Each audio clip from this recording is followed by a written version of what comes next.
19절 우리 번갈아 교독합니다.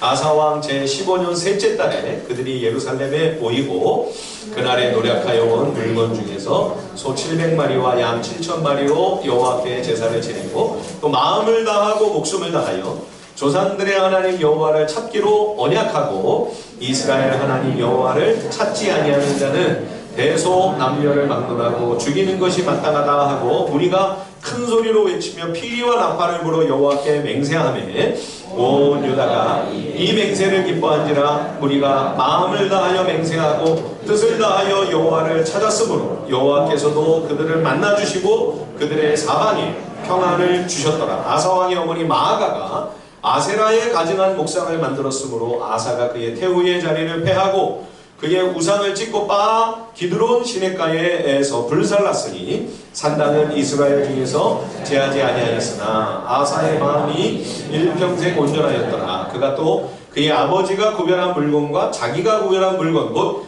은과 금과 그릇들을 하나님의 전에 드렸더니 이때부터 아사왕 제35년까지 다시는 전쟁이 없으니라. 아멘.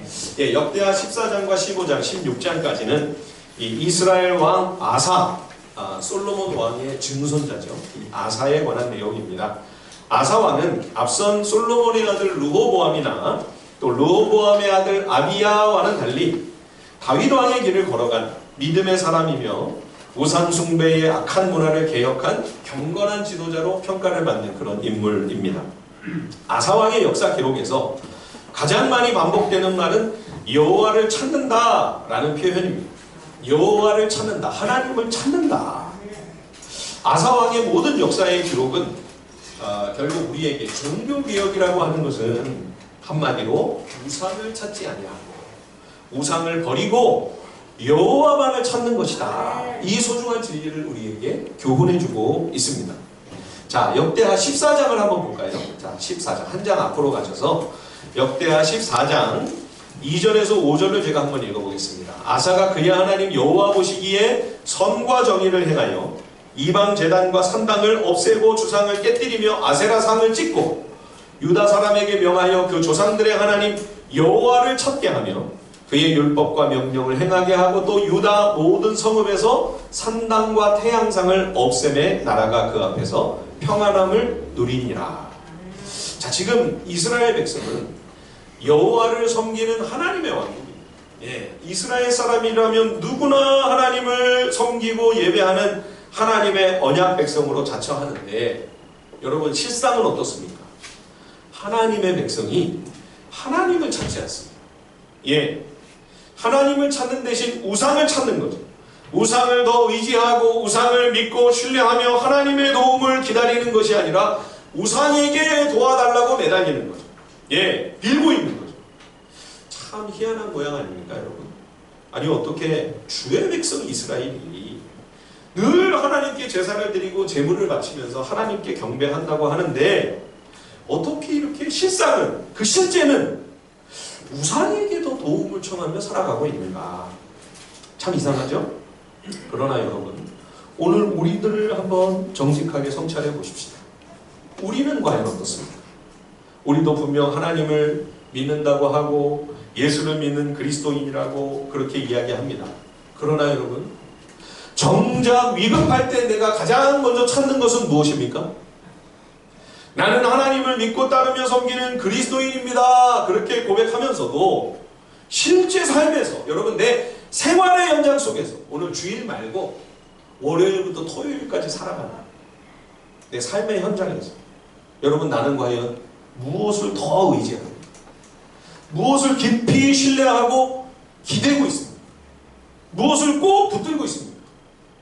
우리가 세상의 힘을 더 의지하고 있다면 이 세상의 돈과 부귀 영화를 집착하며 그것을 추구하고 그것을 사랑한다면 하나님보다 세상의 권세, 재물과 또는 어떤 사람을 믿고 의지하며 그것을 더 절실히 의뢰한다면 내가 아무리 그리스도인이라고 입으로는 말해도 실상은 우상 숭배자였던 구약의 이스라엘 백성과 전혀 다르지 않은 거죠. 이 우상 숭배의 죄를 먼 옛날 우리와는 아무 상관도 없고 나한테는 해당이 안 되는 그런 이야기라고 치부해버려서는 곤란합니다. 하나님의 백성 이스라엘은 우상을 잔뜩 끼고 살아가던 나날이 그렇지 않은 날보다 훨씬 많았습니다. 우리도 자칫 그런 불신앙과 불순종과 반역을 주님께 계속 자행하며 살고 있을 가능성이 훨씬 더 큰 거죠. 예. 여호와를 찾는 아사 왕의 개혁은 바로 그런 우상을 척결하고 찍어내버리며 삶의 구석구석 깊이 들어와 박혀있는 악한 우상을 정리하며 끊어내는 그러한 고통스러운 과정이었습니다. 이 아사가 얼마나 절실하게 하나님을 찾았는가. 오늘 본문에 보면 이렇게 말씀하고 있죠. 자, 역대하 15장 16절 한번 같이 한번 읽어볼까요? 오늘 읽었던 말씀 15장 16절 다 같이 한번 읽어보겠습니다. 시작. 아사왕의 어머니 마아가가 아세라의 가증한 목상을 만들었으므로 아사가 그의 태우의 자리를 폐하고 그의 우상을 찍고 빻아 기드론 시냇가에서 불살랐으니. 예, 어머니라고 되어 있는데 어머니가 아니고 할머니예요. 히브리어 용법은 우리와는 달라서 아들도 손자도 똑같은 단어를 씁니다. 그러니까 그 맥락을 보고 번역을 해야 되는데 그냥 글자 그대로 이렇게 번역을 해놔버려서 좀 안타까움이 있는데요. 할머니 마아가, 이 아사의 부친이 아비야이고 아비야의 부친이 르호보암이죠. 솔로몬의 아들. 이 아사는 르호보암의 손자입니다. 이 아사의 조부 르호보암이 사랑했던 여인이 압살롬의 손녀, 다윗에게 반역을 일으켰던 압살롬의 손녀 마아가이죠. 이 마아가가 아직도 살아있는 거예요. 예. 태후의 자리에 앉아 있으면서 지금 손자는 왕 위에 올라 열심히 줄을 찾고 나라를 영적으로 개혁하겠다고 지금 동분서주하고 있는데 깊은 궁궐 안에서는 궁 안에서 제일 어른이라고 할 수 있는 이 태후가 나무로 아세라 목상을 깎아 만들어 우상 숭배를 지금 탐닉하고 있는 것입니다. 그러니 여러분, 왕이 개혁을 하자, 우상을 버리고 하나님 한 분만 섬기자, 이게 왕의 명령이 지금 영이 서겠습니까? 아사왕 뒤에 이제 유다왕으로 25년간 나라를 다스린 여호사밧, 이 여호사밧도 상당히 개혁적인 인물로 경건한 믿음의 사람으로 인정받는 그런 왕이죠. 그러나 여호사밧에게 결정적인 문제가 하나 있었죠. 예, 북이스라엘 아합과 손을 잡은 것입니다. 아합의 집과 정략 결혼을 하면서 유다가, 다윗 왕국이 아합의 집이 돼버려요. 북이스라엘과 같은 하나님이 가증히 여기시는 그러한 우상숭배의 악이 가득하게 됩니다. 이세벨의 딸 아달랴가 유다왕 여호람의 아내가 되죠. 이 잘못된 선택으로 인해 다윗 왕가의 수많은 왕자들이 죽임을 당하게 돼요. 훌륭한 지도자와 의인들이 죽어나가죠. 북이스라엘에서는 우리 옛날 사극에 보는 조선시대의 그것과 같은 사화가 북이스라엘에서는 끊임없이 벌어져요. 예, 왕들이 1년, 2년 안 돼서 암살되고 왕조가 바뀌고 하나님을 섬기는 율법 정신을 제대로 구현하면서 믿음의 길을 걸어가는 모습이 없으니까 끔찍한 일이 계속 벌어지다가 결국은 죄악으로 멸망을 당하고 말잖아요. 일치? 이 유다는 그래도 다윗 왕조가 쭉 가냐. 근데 바로 이때 이 아달랴가 나중에는 자기가 왕비가 돼요. 예, 자기 아들 왕이 아하시아가 죽으니까 자기가 여왕이 돼서 다윗에 남아있는 모든 씨를 다 제거하고, 예, 안 그러면 자기가 결국 왕의 자리에서 쫓겨납니다. 그래서 6년 동안 참 몸서리치는 폭정과 학정이 아달랴 여왕에 의해서 자행되는 그런 일이 다윗 왕국에서 벌어지잖아요. 그러니까 우리가 어떤 선택을 하나님 앞에서 하느냐, 어떤 결정을 내리느냐, 여러분 굉장히 중요한 문제입니다. 아사는 참 결단력 있는 왕이었습니다. 비록 이 마아가가 자기 할머니요, 궁에서는 가장 높은 어른의 위치에 있는 태후였지만, 그러나 태후의 위를 폐하고 할머니를 폐소인으로 만들어버리고, 조선시대로 이야기하자, 궁 밖으로 내쫓아버리고, 그가 섬기던 이 사악한 아세라 이 목상을 집어서 빻아서 예루살렘 성 곁에 그 기드론 시내가에다가 불태워버리고, 마리테우의 위를 패하는 것이지. 여러분 젊은 군주가 이게 얼마나 힘든 일이었겠어요. 오랜 세월 그 궁궐에서 우리가 사극에서 보면 궁궐에서 제일 힘 있는 사람이 누굽니까? 대왕 대비마마 아니에요? 왕도 눈치를 봐야 되잖아요. 그런 사람을 폐위를 시킨 거예요 지금. 저 왕이 불효자고 어른도 못 알아보는 폐륜하는구나. 이런 불미스러운 딱지가 붙을 것을 각오하고 할머니와 손재라는 그 인간적인 정과 가까운 인척이라고 하는 그 관계까지 정리해야 될지도 모르는 그 엄청난 대가집을 각오하면서 결단을 내고 마치 내 살 한 부분을 도려내는 거죠. 뼈를 깎는 것과 같죠. 그런 아픔을 감수한 결정이었습니다. 그러나 여러분, 만약 내 몸의 어느 한 부분이 지금 썩어가고 있다면 아무리 괴롭고 아파도 잘라내야 내가 살 수가 있는 거예요. 여러분, 하나님 앞에서 잘못된 관계라면 청산해야 합니다. 끊어내야 돼요. 아무리 힘들고 죽을 것처럼 괴로워도 썩어가는 부위를 그냥 끌어안고 살아갈 수는 없습니다. 내가 죽는 거예요. 그것은 망하는 길입니다. 사랑하는 성도 여러분, 정리해야 할 우상이 아직도 내 삶의 깊은 구석에 남아있습니까?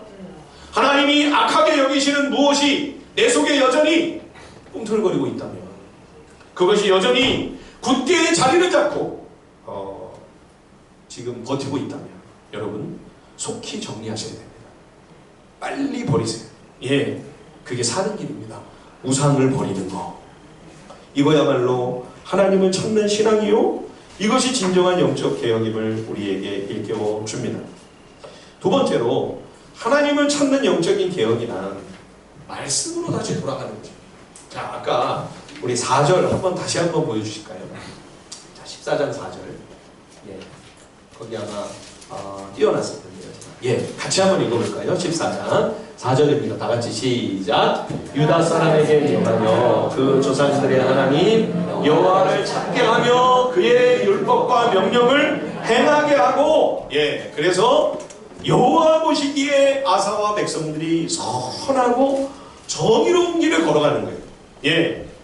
하나님을 찾는 참된 개혁은 주의 말씀을 귀 기울여 듣는 것입니다. 그리고 그 말씀을 순종하는 일입니다. 말씀으로 돌아가는 것이야말로 성경적인 개혁이죠. 말씀 앞에서 그것을 깨달아 알기를 힘쓰며 하나라도 내 마음에 와서 닿는다면 그 교훈을 생활 속에서 실천하고 적용하기 위하여 몸부림치는 거, 그것이 바로 하나님을 찾는 거룩한 개혁입니다. 우리가 개혁 그러니까 하나님을 찾는다니까 막 너무 거창하게 생각을 하는데요, 그렇게 뭐 대단한 게 아니고요. 오늘 내 일상에서 매일 성경을 들여다보면서 이 말씀이 과연 내 삶과 어떤 관계가 있을까? 내 생활에서 늘 부딪히는 문제들이 있잖아요. 그렇죠? 그거를 내 방식대로, 내 생각대로, 내 고집대로 세상 사람들이 다 걸어가는 그런 식으로 그걸 해결하려고 하는 것이 아니라 그거를 말씀과 연관을 시키는 거죠. 하나님은 어떻게 해야 더 기뻐하십니까? 하나님이 뭘 더 원하십니까? 하나님 지혜를 주셔서 하나님의 기뻐하시는 뜻대로 이 문제를 해결해 나갈 수 있도록 도와주세요. 이게 하나님을 찾는 거예요. 이게 영적 개혁의 출발입니다. 우리나라 그 옛 삼국시대의 역사 기록을 보고 중국의 문헌을 보면 신라 문무왕 때 구진천이라는 기술자가 한 사람이 있었습니다. 이 사람은 군인들의 병장기를 만드는 장인이었는데요, 특히 이 신라의 그 쇠뇌라는 유명한 무기를 만드는 아주 뛰어난 장인이었습니다. 이 쇠뇌가 뭐냐면 활의 그 석궁처럼 방아쇠 장치를 달아가지고 큰 화살을, 무거운 화살을 아주 멀리 발사할 수 있도록 만든, 당시로서는 정말 최첨단의 비밀 병기였습니다. 이 신라 쇠뇌가 얼마나 성능이 좋은지 화살이 천보까지 날아갔다, 이런 기록이 있습니다. 천보면 이제 한보가 보통 어른들의, 저는 아니겠군요. 저는 좀 짧으니까. 여러분들의 평균적인 한보에서 그게 천보거든요. 그러니까 700m입니다. 700m. 평균적으로 살펴보면 상당한 사거리죠. 그 옛날 제가 군대에 있을 때 M16 소총을 쐈는데 그게 유효 사거리가 한 460 정도, 한 500m 정도 되거든요. 물론 이제 최대 사거리는 훨씬 더 길지만 그런 걸 생각하면 굉장히 성능이 대단한 거죠. 예, 이 기술이 얼마나 대단했냐면 중국에서 이 구진천을 스카우트를 하려고 한 거예요. 예, 이 구진천이 살았을 당시는 신라가 당나라와 연합하여 삼국을 통일을 했습니다. 예, 그리고 고구려가 멸망한 바로 다음에 당나라 황제 고종이 이 신라 기술자 구진천을 당나라로 보내라. 신라 왕에게 명령을 하는 겁니다. 당나라 군대가 이 신라군과 싸우면서 보니까 이 쇠뇌라는 이 무기의 위력이 어마어마한 거예요. 그래서 자세히 이걸 누가 만들었느냐 알아보니까 이 구진천이라는 장인의 존재를 알게 됩니다. 예, 당나라에서는 신라까지 삼켜버리려고 하는 야욕을 품고 있었거든요. 그런데 이 신라 병기 쇠뇌가 너무 무서운 거죠. 그래서 자기들도 이런 무기를 만들어야 되겠다. 그래서 이제 구진천을 데려가려고 한 겁니다. 신라에서는 당연히 안 보냈냐고 애를 썼겠죠. 그런데도 워낙 이 황제가 집요하게 요청을 하니까 할 수 없이 보냈어. 당나라에서 아주 신이 났죠. 야, 이제 우리도 구진천이 왔으니까, 예, 이 쇠뇌라고 하는 이 무기를 우리도 만들 수가 있겠다. 그래서 황제가 직접 이 구진천에게 명령을 내립니다.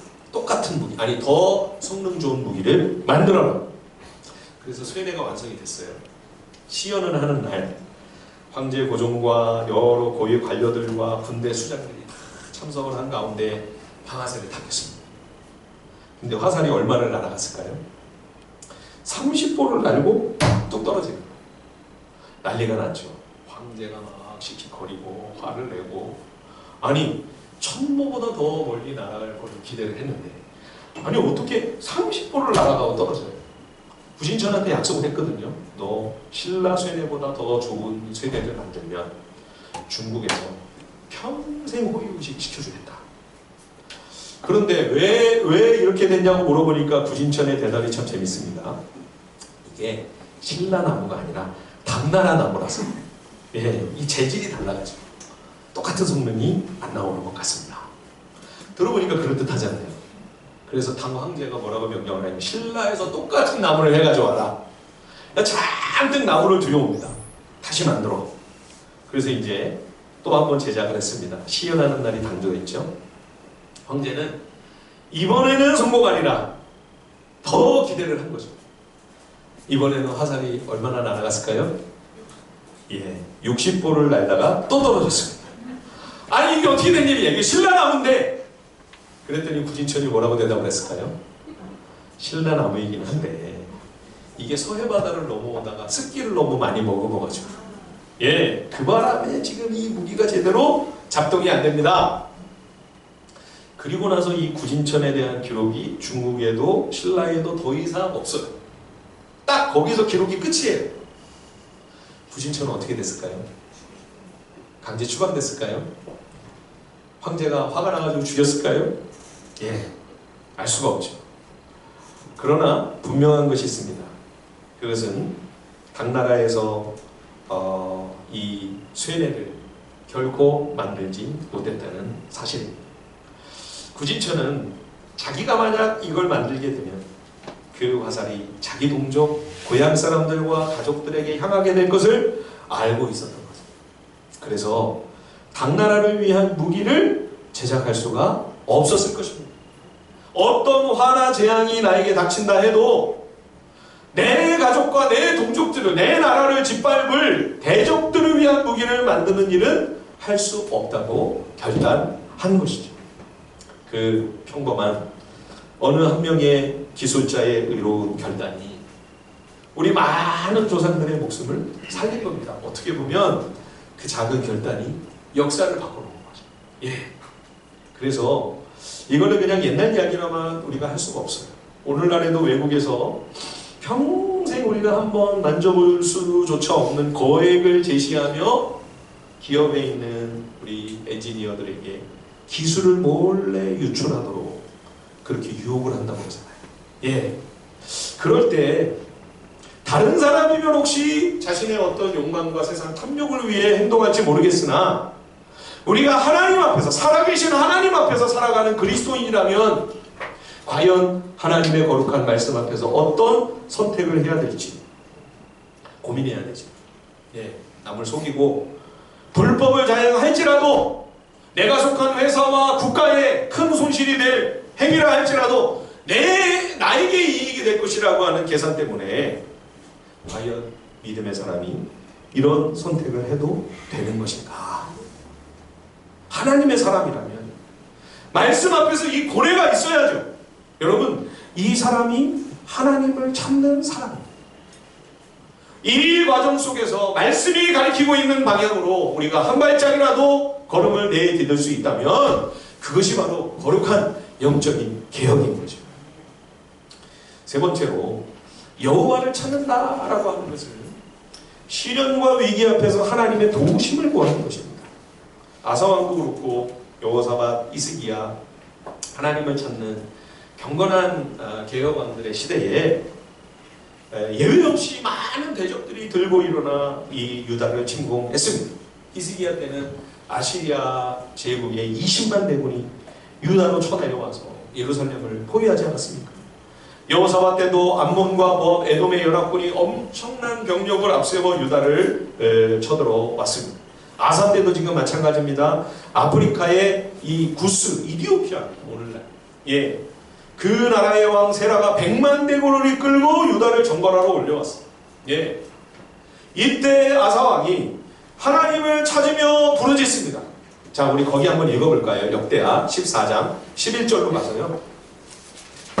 역대하 14장 11절 말씀 우리 한번 한 목소리로 우리 같이 한번 읽어보겠습니다. 역대하 14장 11절입니다. 다 같이 시작. 아사가 그의 하나님 여호와께 부르짖어 이르되 여호와여, 힘이 강한 자와 약한 자 사이에는 주밖에 도와줄 이가 없사오니 우리 하나님 여호와여, 우리를 도우소서. 우리가 주를 의지하오며 주의 이름을 의탁하옵고 이 많은 무리를 치러 왔나이다. 여호와여, 주는 우리 하나님이시오니 원하건대 사람이 주를 이기지 못하게 하옵소서 하였더니 아사왕의 이 기도를 하나님이 들으시고 수많은 그 대적들을 물리쳐 주셨을 뿐만 아니라 엄청난 전리품을 챙길 수 있는 그야말로 압도적인 승리를 이 다윗 왕국에 허락하십니다.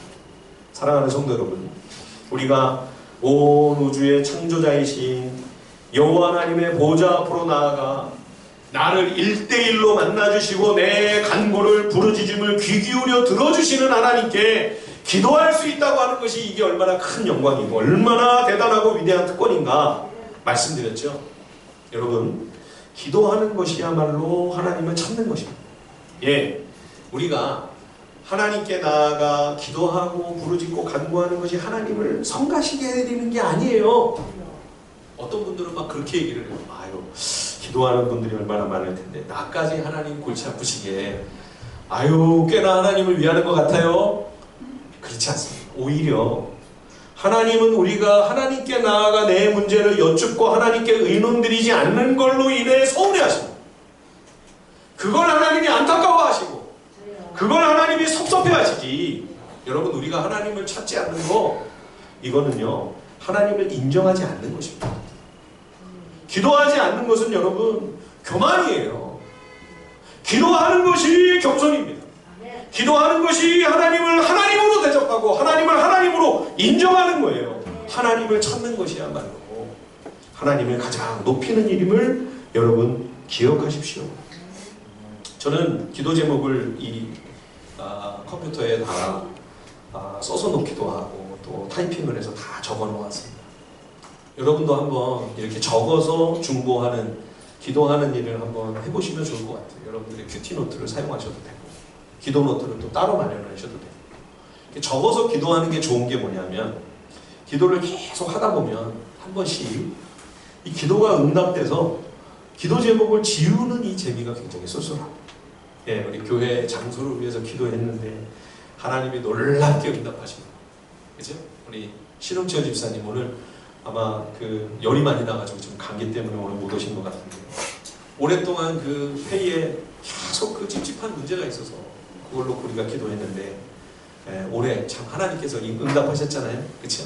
그래서 이제 건강하게 회복이 됐다. 그 기도 제목을 지울 때 하나님이 살아계십니다. 우리 기도를 들으시는구나. 반드시 응답하시며 역사하시는구나. 그 진리를 다시금 세상 확인하는 거죠. 여러분, 우리가 그래서 기도해야 돼요. 어떤 분들은 또 그런 질문을 합니다. 아니 목사님, 이미 다 알고 계시잖아요. 내가 알아야만 하나님이 비로소 알게 되시는 게 아닐 텐데, 다 알고 계시고 하나님이 나보다 나를 더 잘 알고 계시는 하나님께 뭘 그거를 일일이 다 말씀을 드려야 됩니까? 여러분, 그런데도 왜 우리가 기도해야 되는가?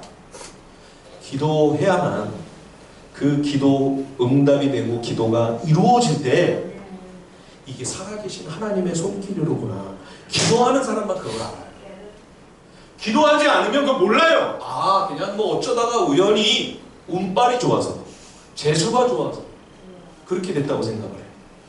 기도하는 사람만 하나님이 역사하셨구나, 하나님의 응답이로구나, 하나님의 사랑이로구나, 하나님이 나를 아끼셔서 내 기도를 들으시고 하나님이 역사하신 하나님의 손길이로구나. 여러분, 그래서 기도해야만 살아계신 주님의 역사를 체험할 수 있습니다. 기도해야만 하나님을 더 생생하게 경험할 수 있어요. 기도해야만 하나님을 더 알아갈 수 있어요. 기도해야만 주님과 더 가까워집니다.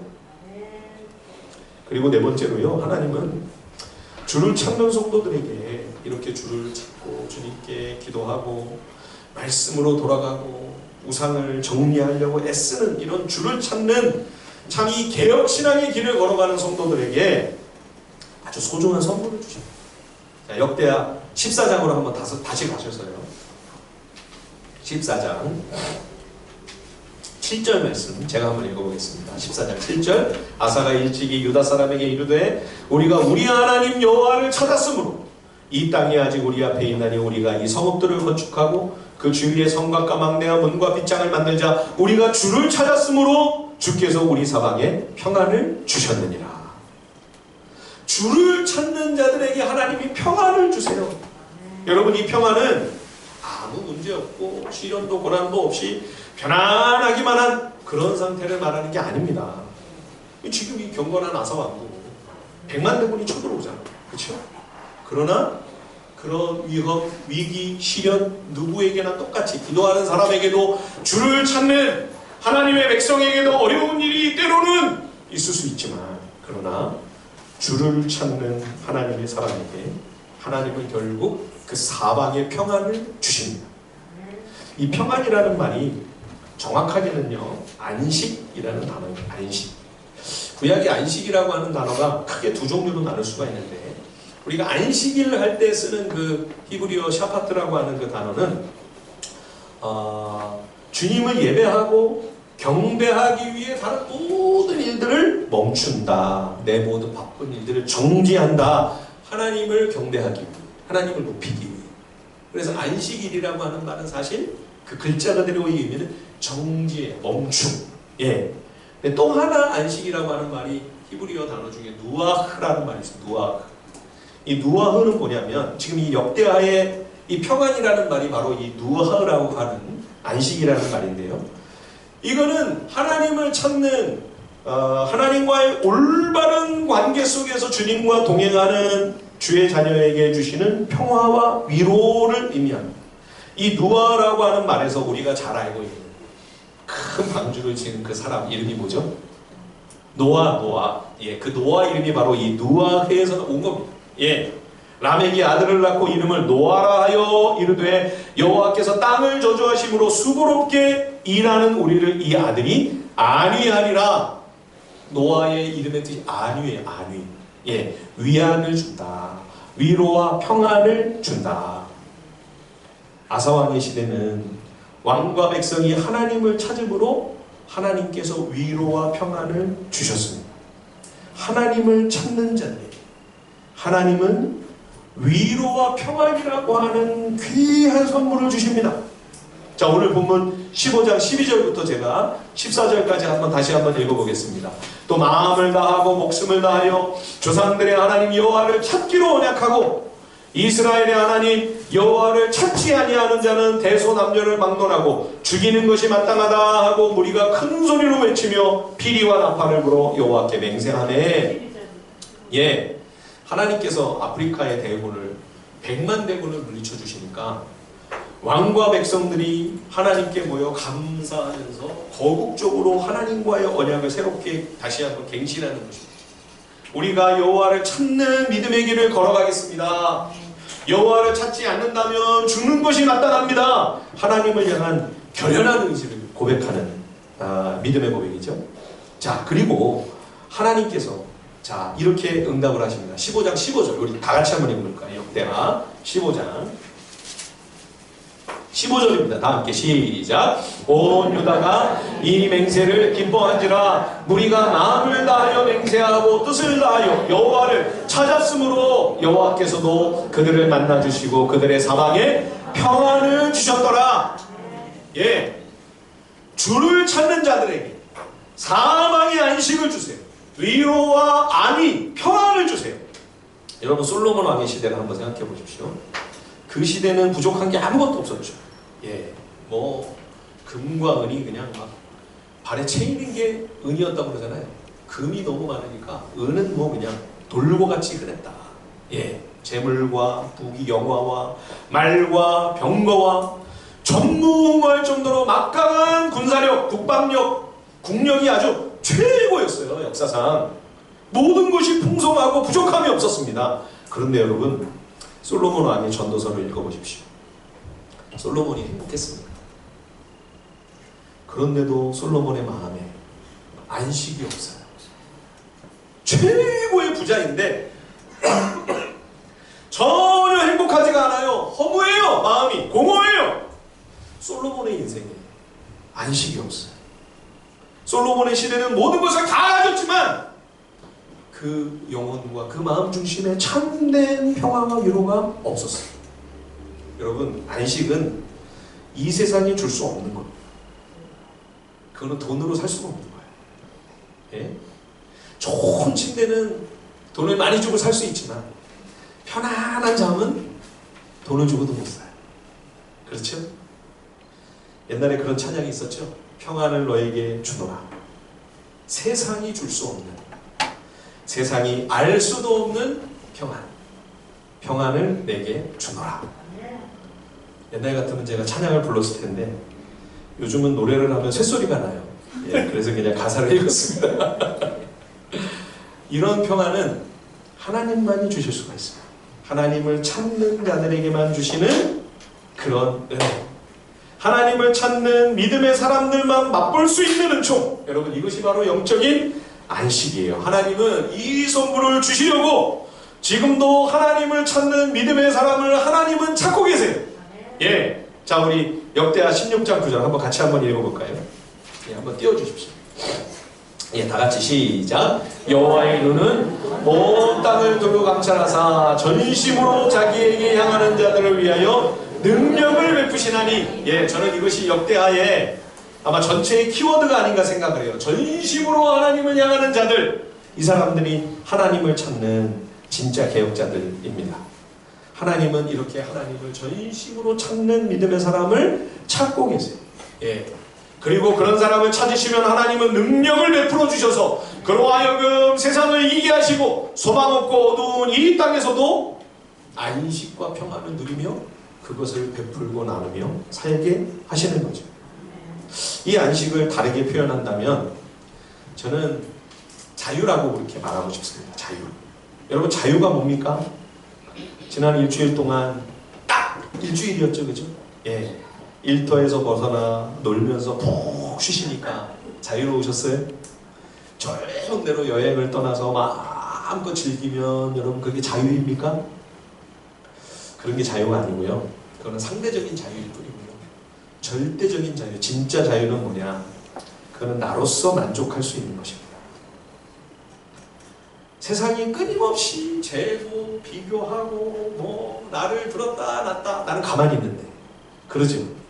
그럴지라도 거기에 전혀 구애를 받지 아니하고 오늘 지금 현재의 나로서 만족하고 감사하며 기뻐할 수 있는 것. 어떤 일이 닥쳐도 어떤 상황에서도 하나님이 나를 사랑하시는 하나님이 살아계시기 때문에 든든하고 마음 놓을 수 있고 두려워하거나 불안에 떨지 않을 수 있는 것. 진짜 자유죠. 예. 여러분 이 자유는 하나님을 전심으로 찾는 자들에게만 하나님이 선물하시는 하나님의 진짜 복이요 은혜입니다. 진리를 알지니 진리가 너희를 자유케 하리라. 예. 마지막으로요. 그러나 안타깝게도 일평생 온전히 하나님을 찾았던 아사는 마지막에 가서는 하나님을 찾지 않고 다른 것을 찾기 시작합니다. 오늘 15장 마지막 절을 보면 아사왕 35년까지 전쟁이 없이 평안하다고 그랬는데 이 사람이 41년을 통치했거든요. 근데 아사왕 36년에 북이스라엘이 침공을 합니다. 북이스라엘한 바하사가 쳐들어오니까 하나님을 찾는 게 아니라 하나님의 도우심을 구하는 게 아니라 이 아사왕이 그 북이스라엘 더 위에 있는 큰 나라인 시리아에게 조공을 보내요. 제발 북이스라엘을 좀 공격해 주십시오. 시리아에서 북이스라엘을 치면 북이스라엘이 남유다를 괴롭히려고 하다가 군대를 철수시킬 수밖에 없지 않겠어요? 예. 이 작전에 성공을 합니다. 그러나 하나님은 이를 기뻐하지 않으셨습니다. 대언자 하나님을 통해 아사를 심히 책망하시죠. 100만 대군도 물리쳐 주신 하나님이 북이스라엘을 이 문제를 해결을 못해 주실 일이 있겠느냐. 그러면서 대언자를 통해 하나님이 하신 말씀이 바로 이 말씀이에요. 여호와의 눈은 온 땅을 두루 찾으시며 전심으로 하나님을 찾는 자들을 위하여 능력을 베풀어 주실 것인데, 그러면 북이스라엘도 얼마든지 물리칠 수 있었을 것인데 이제는 네가 하나님을 찾지 않으니 하나님께서 진노하셔서 재앙과 징계를 내리신다. 그랬더니 아사가 그 말씀 앞에서 마음을 낮추어서 돌이키는 게 아니고요, 이 선지자를 오게 가둬버렸어요.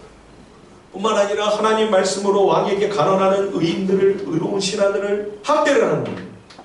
그래서 아사왕 39년에 왕이 발에 중한 병이 듭니다.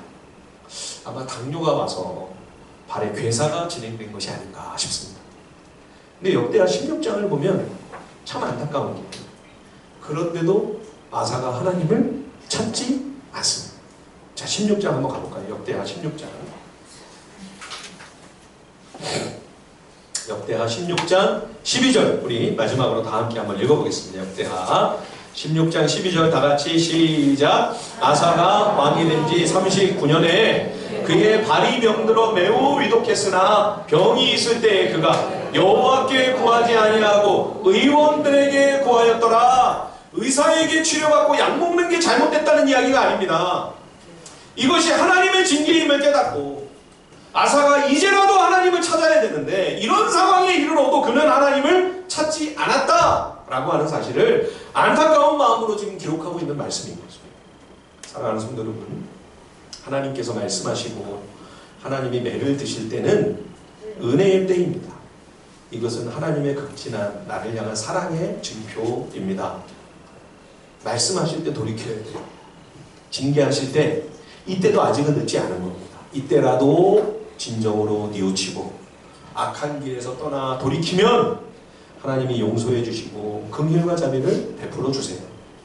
하나님이 이 아사에게 2년의 시간을 주시고 2년 동안, 예, 그런데 그 고통 속에서도 아사는 끝내 하나님을 찾지 않아요. 예. 아사의 출발과 과정은 참 너무 좋았습니다. 그러나 마지막 마무리가 너무 아쉽죠. 여러분, 하나님을 찾는 개혁신앙은 끝까지 가야 해요. 마지막 순간까지 가야 하는 길이에요. 여러분, 자전거를 우리가 타면 페달을 밟아야 자전거가 넘어지지 않습니다. 페달을 밟는 거를 멈추면 한동안은 그 에너지가 지속될 때까지는 자전거가 갈 수 있겠지만 결국은 페달을 밟지 않으면 어떻게 돼요? 넘어져요. 쓰러질 수밖에 없어요. 그래서 개혁된 교회는 계속 개혁해야 합니다. 개혁주의 신학을 표방한다고 개혁교회가 아닙니다. 우리는 개혁주의 신학입니다. 바른 신학을 합니다. 떠들고 자랑하고 내세운다고 개혁교회가 아니에요. 하나님의 말씀을 붙들고 계속해서 끝까지 하나님을 찾는 교회가 개혁교회입니다. 끝까지 말씀 앞에서 개혁을 멈추지 아니하고 지속하려고 몸부림쳐야 그것이 진정한 개혁신앙이죠. 여러분, 개신교가 뭡니까? 우리 교회를 가톨릭을 구교라고 하고 우리를 신교 또는 개신교라고 합니다. 개신교가 뭐죠? 예, 요즘 젊은 사람들은 개독교라고 합니다. 개독교. 개신교라고 하는 말을 비틀어서 비웃고 조롱하는 말이죠. 개신교라는 말이 뭐냐? 개혁교회라는 말이에요. 개혁교회. 성경에 말씀하는 것이 아닌 것을 버리고 청산하고 말씀으로 돌아와 주를 찾으며 성경적인 방향으로 나아가기 위하여 끝까지 발버둥치고 몸부림치는 교회, 그게 개신교회예요. 그게 개혁교회예요. 말씀을 정리합니다. 하나님을 찾는 개혁은 우상을 청산하고 말씀에 귀 기울여 순종하는 것입니다. 기도함으로 하나님을 인정하는 신앙입니다. 이것을 끝까지 마지막 순간까지 지속하며 하나님을 찾는 것이야말로 진정한 개혁신앙이며 이런 교회가 진짜 개혁교회인 거죠. 바라기는 끝까지 마지막까지 하나님을 찾는 참된 개혁신앙의 사람들이 되셔서 주님이 주시는 이 사방의 안식을 맛보고 누리시며 이 복과 은혜를 베풀고 나누면서 살아가는 우리 하나님의 자식들이 다 될 수 있도록 주님의 이름으로 축원드립니다. 우리 시간에 함께 찬송하고요.